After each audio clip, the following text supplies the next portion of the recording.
હાલો મિત્રો, અત્યારે જો માનુભાઈ બેહી ગયા છે અને સમોસા લાવેલા છે એટલે સમોસા ખાવા. હાલો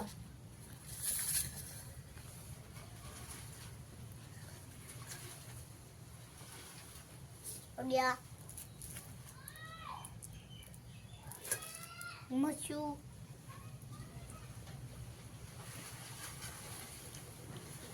માનુભાઈ ટ્રેક્ટરે રમી રહ્યા છે, જોવું આપણે વિડીયોમાં.